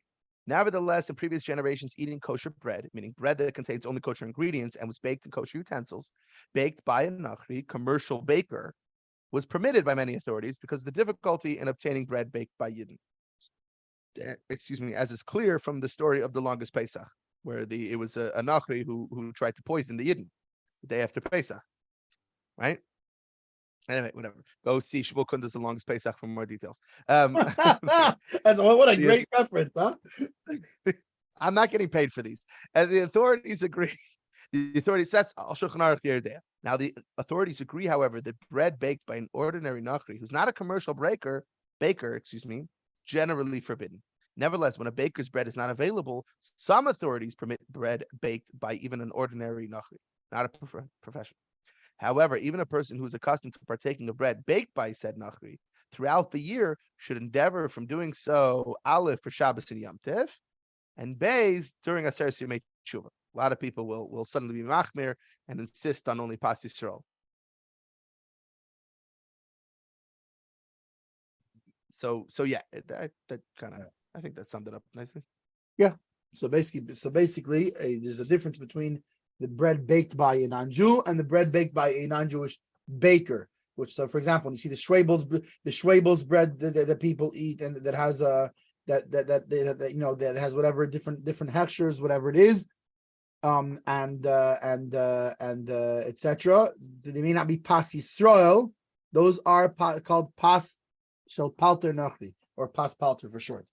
So there are those there are places, or not just places. It depends. There are nowadays being that all it used to be by place. That's how the communities were separated. There was, right. Believe it or not, Bubov was actually in Bubov. Munkach was in Munkach. the Litvaks were in Lita. The Lubavitchers were in Lubavitch. So now in Pittsburgh you have Litvaks, you have Lubavitchers, you have Yakis, you have all different kinds. So it goes by community. So this would apply rather to a place. It would apply to communities, to what your community, what your Rav and your community, etc. How you hold. So in places, in communities that you can eat pas palter, yesh matirim likach imenu b'Shabbos, you're allowed to take. There are those who permit taking on Shabbos from the baker. Afilu pasha fiasayim, even bread that was baked on Shabbos. If it's a city that most of the city are non-Jews, like we said before, by the hotel, it depends. It depends who's he making this for. Right. He's living in Paris. Right. There's a guy he knows. There's only kosher ingredients. On his way home from Shul, right. There's an Erev. So on his way from Shul, he grabs a nice baguette for his lechem mishnah. Because then probably it is baked for the non-Jews and not for the Jews. Which, by the way, another similar situation would be, let's say even most of the city is Jews, but let's say this particular bakery only sells bread same day, does not sell day-old bread. Well, right, and let's assume that the Jews in that city, generally speaking, are God-fearing, Shabbos observant. Keep it simple. I think just this bakery is known to sell. Right. No, so I'm saying, we're not kidding. No, so I'm saying he's bringing this the classic situation that would be that it's mostly, but I'm saying that it's what it comes down to. Is it clear if it's clear that he's making it for non-Jews, not for the Jews? Because let's say it's known that the Jews don't buy bread on Shabbos, and he bakes less bread on Shabbos because the Jews don't buy it from him. What's interesting because so there's a note on this. So because it can be assumed that he baked the bread for the sake of one of the majority of the town's inhabitants, Right. which in this case is not the Yidden. And see similar examples in multiple different Simanim of 252 and 276, 326, and 517. The laws that apply when a Nachri performs a forbidden labor for the sake of both Yidden and Nachrim are discussed in Sif Tes below. We're going to get to that in a few Sifim. But you're right. Here we're talking about clearly, it's clearly done. This action was done clearly not for Jews. Yeah. Not for Yidden. She'oz min hastam. And therefore, there's no, according to this opinion, there's no reason to prohibit it from the based on the rules of a non-Jew doing prohibited labor for a Jew. And also you would say, wait a second, how about muktzah, that you're not allowed to touch things on Shabbos that don't have a use, and he just took it and made it into bread. Before that, it wasn't bread. We don't have that problem either. Why? Because afilu im haisa kemach isa bevein ashmasis sheim muktzin. Even if it was flour, even if it was flour, when it came the time of bein ashmasis, between the which we won't go into the exact time, but when Shabbos flour started, or dough, which either way, it's not a completed bread yet, which Right. Bein Hashmashos is in short between sunset and nightfall, which is when Shabbos comes in. And what's important, why the note brings up why it's being brought, because that's when muktzah starts. Yeah. Status of articles. When is something muktzah? Depending on what state it's in, is what state was it in during Bein Hashmashos. Right.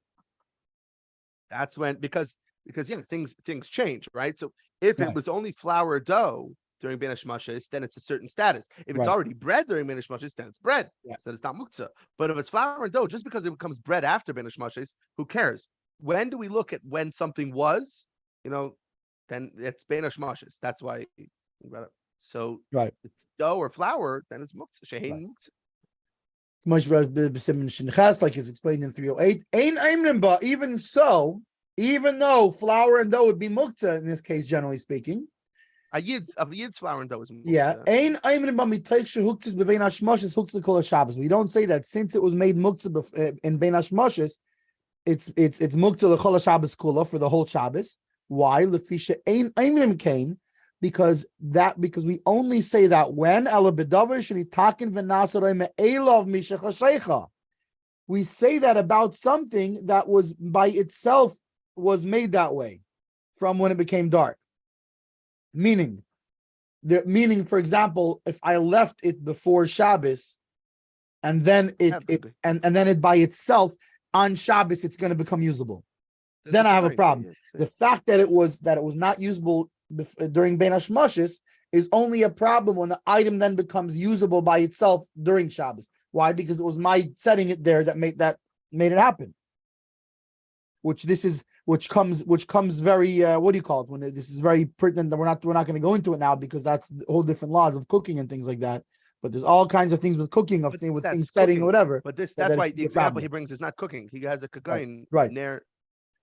The kagain ner shekaba me'elov mishachashecha, like a candle which goes out by itself after dark. I think here we're saying ner as in a lamp, meaning so the candle burnt out. So now the lamp, it's not a burning thing anymore, so it shouldn't be muktzah, right? So you could use that lamp. Right, but since it was since it was muktzah bein hashmashos, and the going out happened by itself, it's too bad. You can't use it. But anything that a person did the final act. Now, by the way, this is a rare situation, because usually the final act you're not allowed to do. So that's why it doesn't happen that's why it happens by itself usually, is because we're not allowed to do the action on Shabbos. In this case, somebody did do the action. That it's fine, it's fixing, it's setting it into a usable item, a non-mukta thing was done by human hands, right? That he made it fitting for human use. Ain boy mishum mukta klal, then there's no problem of mukta. I feel over being ashmash is by the even if it was not fitting for use during bein ashmash. Why? Mipnei she'eini mukta mimenu daite klo. Bevein hashmoshes melihanis mimenu b'Shabbos. Because what he doesn't like, remove his attention. We're Yeah. talking about kavana, we said before, right? So Right. he doesn't divert his attention from Right. benefiting from this article on Shabbos. Yeah. Your attention matters. Your kavana matters. What you're focused on matters. Right. Right. So essentially, the technical meaning of muktzah is that you removed your mind from using it. Yeah. So now it's like I wasn't planning on using it for Shabbos, so then it doesn't have a use for Shabbos. Doesn't have a use. So you have a plain brick. Right. Could become muktzah, or if it's a door stopper, a gate stopper, has some sort of a paperweight. If you had in mind that it be a paperweight, but if let's say Shabbos day you're doing kiddush outside, and you need some. And now you're right, but you can't go grabbing rocks and right, because you didn't have that in mind yet. You didn't have it in mind by Ben Hashmoshes. If you have it Ben Hashmoshes, let's have in mind. So come Sukkot, make sure you have in mind any of the bricks and rocks, just in case I need them. Right. Right. I'll use them. So in this case, when it comes to the wheat and the flour and the dough, like JJ Hecht said, the dough. The American boys are like a dough. The Friedrich Rebbe said, the American like a dough, but you just have to know how to knead them properly. Anyway, knead them nice. Yeah. Need NEED and KNEAD. Yeah. Right. So since he didn't remove his intention from it at all, why?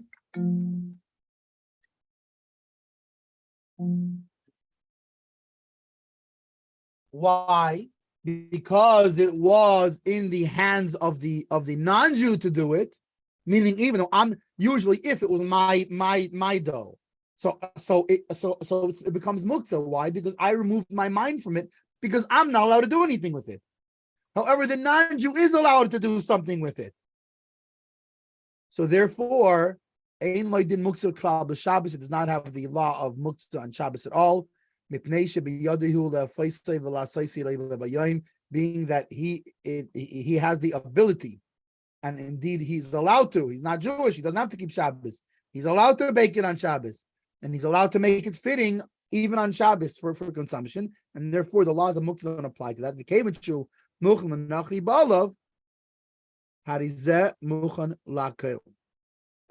And since it's ready to be used by this non-Jew who owns it, so therefore it's permissible for everybody, especially in the case like we said before, where he's not doing it for you, he's doing it for the non-Jews of the city.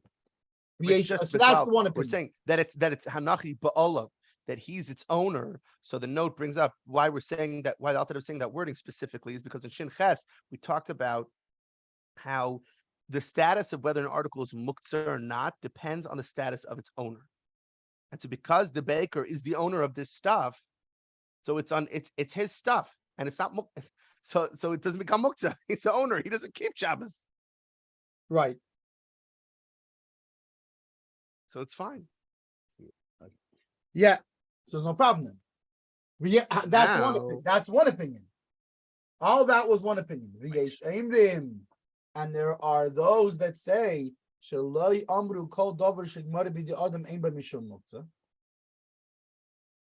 that and there's the other opinion says no, we don't say that.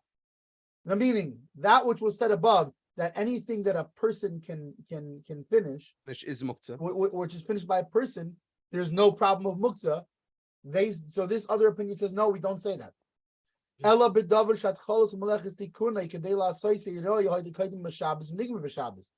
Unless the beginning of the work was started before Shabbos, and then only finished on Shabbos. Kigoin, like a non-Jew started to make a vessel before Shabbos and then finished it on Shabbos, or from the beginning of Yom Tov and then finished it on Yom Tov. That in that case, ein by mishum neilad. We don't have the problem of a new entity, as we know on Yom Tov, right? There's what's the whole thing? Be'er shenel to be Yom Tov, right? There's a note. An egg that's born on Yom Tov, malavein neil what's it called? Right? What's the difference between that and you don't remember that whole thing? This is a Hasidus thing actually. There's the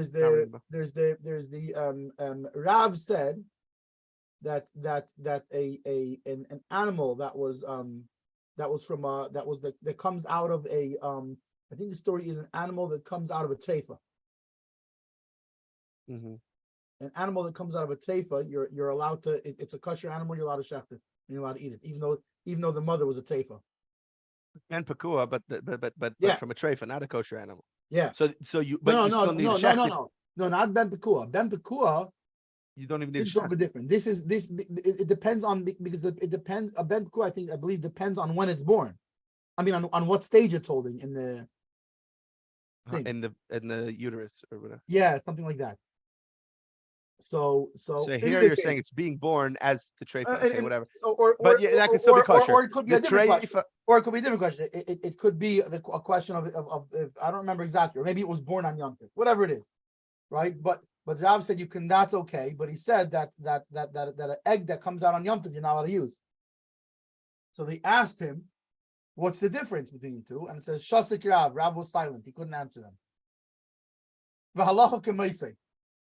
But the halach is like him. It's used as an explanation of that the Rav saw this thing in a way of chachma, but not in a way of bina. So even though he couldn't explain it, he knew it was right. And then later on, Rabbi Bar Bar Chana explained that he was taka right. Why? Shezem muchan agav imei. Because the other one, the animal was already ready by its mother. It was an entire being when at the time it was born already. Meaning even when it was in the womb. We're talking about a stage where it's a fully live being and can survive on its own, which the egg is a new tulda. So that's the whole thing of tulda b'yomtiv. Of in other words, if it's a new entity, it's a problem. So in this case, we say by a non-Jew who began making it and then finished it on Yom Tov, it's fine. Why? Because it's not considered a new entity. Why? Because it was finished through the hands of a person, but that's only when he started it beforehand. So this second opinion says this doesn't work. Why? So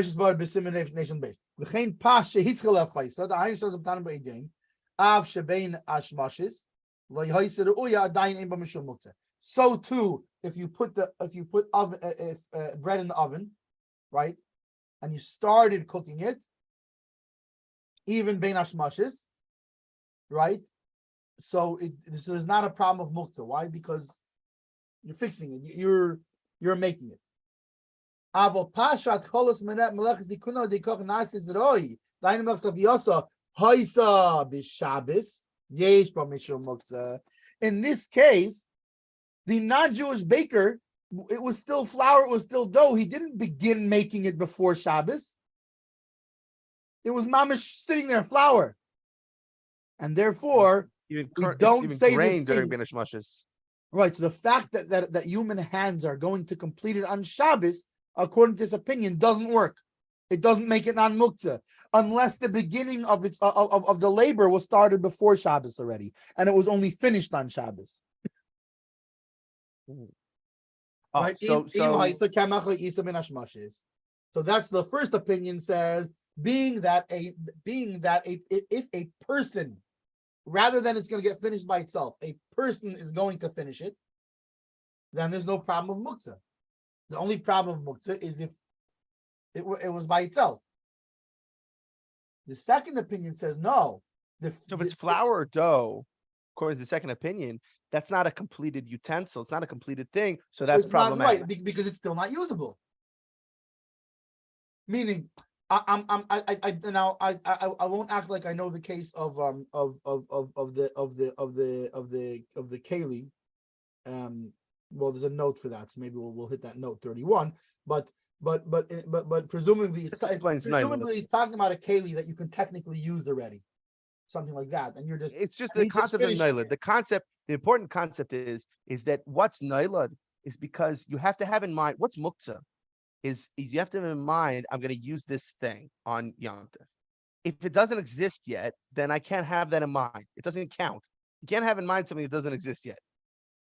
Okay, if it doesn't exist yet, that means it only came to existence during Yom Tov. So that means I didn't have in mind to use it when Yom Tov came in at Bein Hashmashos. But in this instance, since the unfinished utensil belonged to someone who doesn't have to keep Yom Tov, so Nachri, so he was able to complete fashioning on the Yom Tov, so he's not considered to have diverted his attention from this utensil because there's no difference between Yom Tov and not Yom Tov for him. So the finished utensil is not considered naila. It's only brand new born. And in this case, he wasn't right. He wasn't planning on starting it. He only started it on Shabbos by the bread. Well, it's about the completion, really. So the question is, what state is it in at Bein Hashmashos? If it was ready or not. Is it ready or not? If it's not, it's muktzah. If it is, if it's ready for something, it's not muktzah. So with bread, but according to the second opinion, even if it's not completely ready, Bein Hashmashos, it's fine so long as it was started to get ready to be. Meaning, if the non-Jew put the bread in the oven Bein Hashmashos and it wasn't ready till after Bein Hashmashos, it's fine. No, because he says, yeah. Hold on. He says, Meaning he doesn't consider making the dough part of being ready. It's muktzah.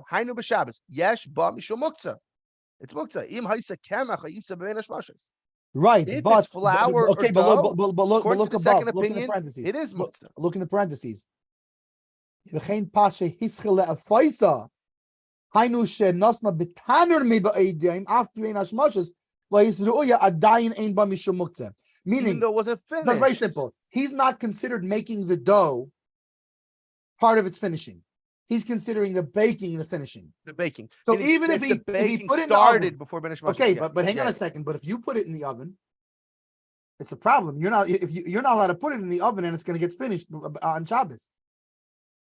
Well, that's because Makabah Padish, I'm not allowed to bake on Shabbos. Right, but a guy is allowed to bake on Shabbos. Right, so then it's not. So a when problem. do we say it's not muktzah? So when do we say it's not muktzah? Let's say right before this man, a guy put it in the oven, a non-Jew put it in the oven, and it's still not even edible. When Shabbos came in, it's fine because he started the finishing act. He began the finishing act. Yeah, exactly. Yeah, it's funny. He began the finishing act, but okay, he started the finishing. So act. the same. He started the last stage. The same thing he's talking about finishing the Keli on Yom Tov. He started the finishing of it before Yom Tov. He finished it on Yom Tov. On the other hand, the dough, he didn't start finishing it when it came in Yom Tov. It was completely unusable, and he did not begin the act of making it unusable. In our case. But now, according to the first opinion, it doesn't make a difference. According to the first opinion, he can completely do the whole finishing on Shabbos. According to this opinion, no, we only say that when he began the finishing before. Or this third thing, Avalim Haisitu Bein Hashmashos. That's what I say. Let's finish this second opinion. Hold on, there's more. I mean, Avalim Haisitu Bein Hashmashos. Yeah, because kernels of grain Bein Hashmashos. Yeah, Avalim Haisitu Bein Hashmashos. Min Chaim Nefesh B'Shabbos Ein Mishum Muktzah. However, if it wasn't flour, but rather it was wheat, grain, sheaves of wheat, or sheaves of wheat or grain, because grain was not made into flour. Right. So the problem is once it was made into flour, you have a problem. If it's still grain, then there's not an issue. And why is that? As the note brings up, because grain is fit to be eaten. So they're considered ready for use. It's Bein Hashmashos. You could use them right away. Once you made it into flour, you made it. You have this. There are 3 stages to bread, and according to the second opinion, 2 out of 3 of them are okay. but it's when it's flour or dough that's problematic because it's not fit for use. It has to be fit for use during Ben Mashus, according to the second opinion, even by enough. So if it's totally grain, then yeah. If it's oats, whatever, grain, you could eat it, oatmeal, millet, whatever way you want it, snack on it. If it's flour or dough, it's not even really achila kelev. That's the whole thing. Right. I brought it before. The dog can't Not eat really it. achila kelev. So it's not fit for use at all. So that's muktzah, according to the second opinion. Even by enough. Right now, it's technically it's muktzah according to the first opinion, but it changes because if human hands is going to change it, versus if it's going to happen by itself. According to the second opinion, it doesn't make a difference. It's only if he began to do it, if he began that finishing before Shabbos. Which just reminds me a totally different thing, but it just reminds me of how you have like the stage of this thing has 3 stages. And the first and the last are okay, but the middle's not. Reminds me of putting meat into a cholent pot, into a crock pot. Yeah. It has to be edible or totally raw. It can't be partially cooked when Banish Mashus. Now I have a question. Let's say it comes time and I have to have a problem. What if I have a non-Jew put the stuff in my cholent pot? So now we're gonna say Le'inyan halacha because there are these 2 opinions. Even according to this more stringent opinion, so it shouldn't be a problem of bishul. I turned my crock pot on, no problem now. Oh yes, and now I have a non-Jew take my cholent ingredients and put it in bein hashmashis. Yeah. So what's interesting is I saw this happen lamaisa, and we checked it. We had to come up with a quick psak in the moment, and then we checked it with the Rav later. And it was okay. It was good. And what happened was basically it was a Sheva Brachos in a hotel. So both families were spending Shabbos together in the hotel. And we made a cholent. And we plugged it in. And then something happened with the outlet. Yeah. It was right before candlelighting. The GFS popped or something or whatever. Yeah. But what's interesting is, so in this case, what's very interesting. So the meat, for example, was already cooked. It was the leftover like roast or brisket from the wedding the day before. Right. Meat was cooked, other things weren't. And then we found, it was popped, and then it was Shabbos, and it's already, so it was Bein Hashmashis Baruch Hashem. So we were able to tell him directly, the hotel employee. Right. But it was a whole thing of like, what about Bishul? Bishul Akum. No, you're already right. There's no Bishul Akum with it. It's cooked meat. It's cooked whatever. Right. So it's Roy Lachila. Everything's Roy Lachila. Yeah, it's what we call it. There were raw beans, but it's beans. It was, whatever. It was like type of beans that were okay. I think it was like canned, so it was technically cooked also. Whatever. It's a whole. But yeah, Lamaisa, it was okay.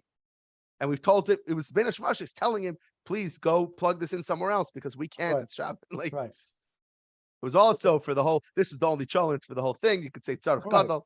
Well, not just that. And if that's the case, it's a Sheva Brachos also, and whatever. Yeah, it's for a mitzvah. Yeah, absolutely.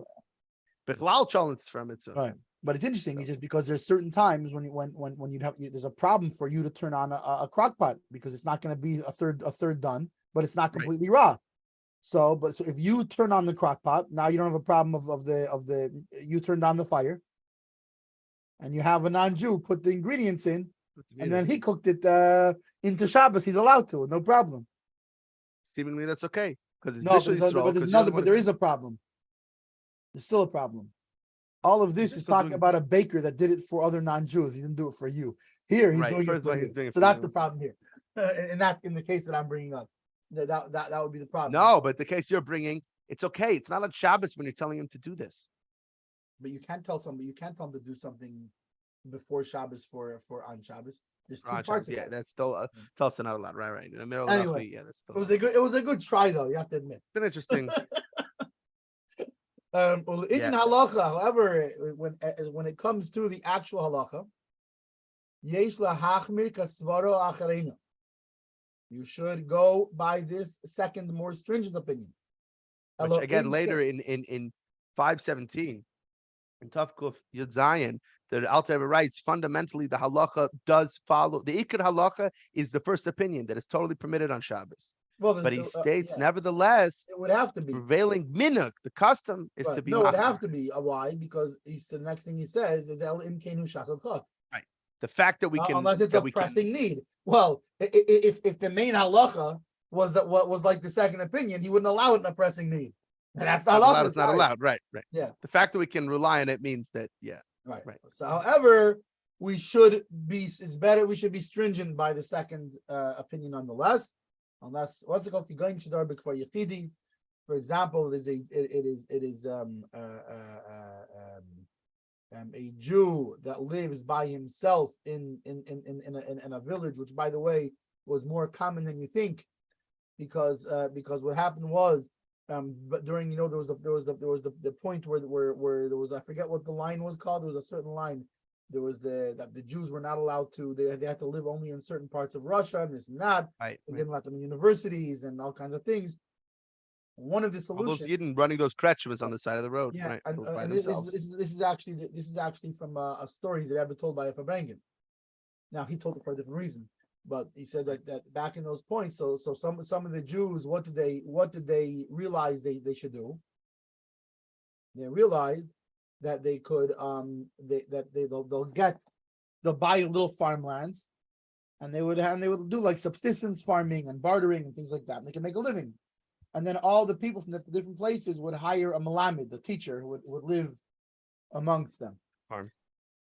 Like kind of like he'd live like in middle, kind of like where they were. So this kid would walk 20 minutes that way, that kid would walk 30 minutes this way. The farms. And right, and they would get him a little house, and they would give him his parnasa, and he would teach all the kids from the different villages. But in the village, there's no what do you call it? There's just one or two Jewish families living in the whole village. In today's day and age, you have it much more common by mashgichim. Mashgichim that are going and spending. I just saw on an OK chat, it popped up. He said anyone who's willing to go from Erev Yom Tif, Erev Rosh Hashanah through Shabbos, September 23rd or whatever, $50,000. He needs someone to go be at a cheese factory or whatever. It happens all the time. There's mashgichim who are by themselves in a hotel, middle of nowhere, or on a farm in middle of nowhere, totally by themselves. They couldn't even if there was a Yid who lived nearby, it'd be out of a tchum because they're on a farm. There's nothing like. Right. So yeah, I feel like that's the most common modern day example because of that idea. Yeah. Yeah, you didn't live near other. You didn't. But yeah. Like so, for example, whatever reason, he lives by himself in a village. He actually he doesn't have other Jews he can go to ask for bread. Mitzvah, he can do bris milah, or for example, so that's mitzvah like a circumcision, like a bris. Or for the bracha of amaitzi, meaning he actually needs it for. Meaning he has other food. No, even if he has other food, but it's a mitzvah to eat bread on Shabbos, like we learned earlier. Then we can rely on the first view, the lenient view. Still, also Shabbos. He's not allowed to give him money for it before Shabbos. Why? If you already paid him for it before Shabbos, then he's baking it for you. Now, the whole thing that we've said before, the whole reason that makes this possible is the fact that he's not doing it for you. He's doing it for the other non-Jews. And now that he's done it for the other non-Jews, now you come and benefit from it. But if you paid him before Shabbos to make you bread on Shabbos, then he's doing it for you. So you can't pay him before Shabbos. But also, and in that situation, also Shabbos, and in such a case, you would only be allowed to eat it after Shabbos with the and not only after Shabbos, but like we explained in such cases, is when a non-Jew does something for the benefit of a Jew on Shabbos, no Jew is allowed to benefit from that item until after Shabbos, not just after Shabbos, but with the amount of time after Shabbos that it would take to do whatever the prohibition was done. So you'd have to, like, in the amount of time that it would take to bake the bread after Shabbos, you'd have to wait that amount of time after Shabbos before you could even eat it. And all this is regarding bread. However,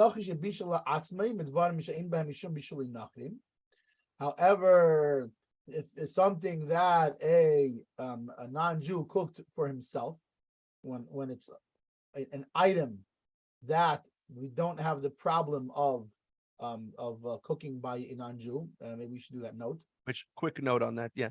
As Shulchan Aruch of Mechaber writes in Yeridea, food that Nachri cooked that is fit to be served to a king is forbidden to be eaten by a Yid, even if it's kosher.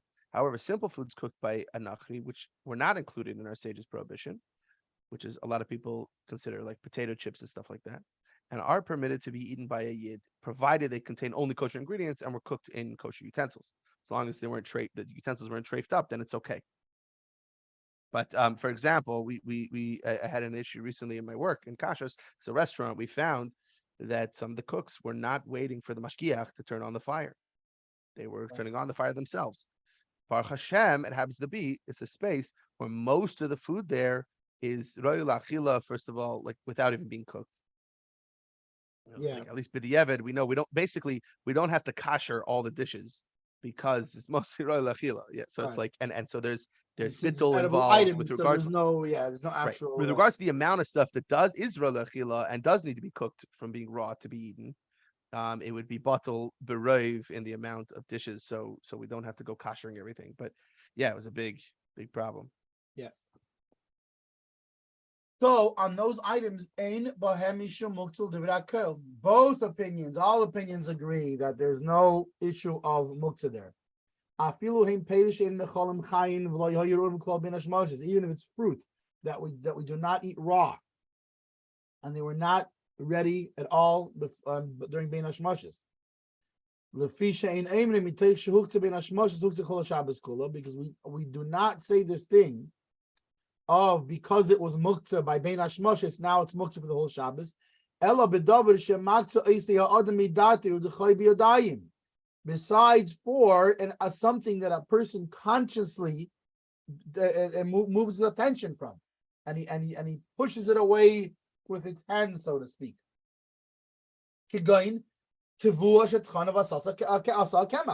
Like, for example, grain that you grinded and made into flour. So the fact that you made it into flour, you turned it into this unusable item. So it's your intention that it's unusable, not to use it until later when you make it, when you bake it. But it doesn't apply by something that's muktzah, not by the own person. Meaning, it's a very good logic here. Why is there any requirement that a person's hands has to be involved in making it not muktzah, and it can't be done by itself? That is when a person's hands were involved in making it muktzah. It wasn't made muktzah by itself.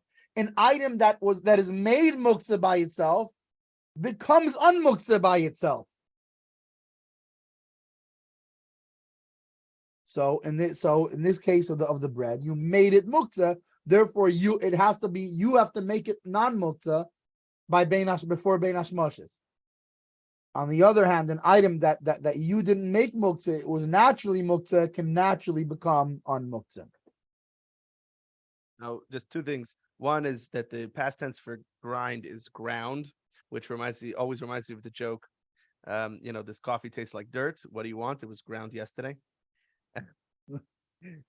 Or it was ground this morning.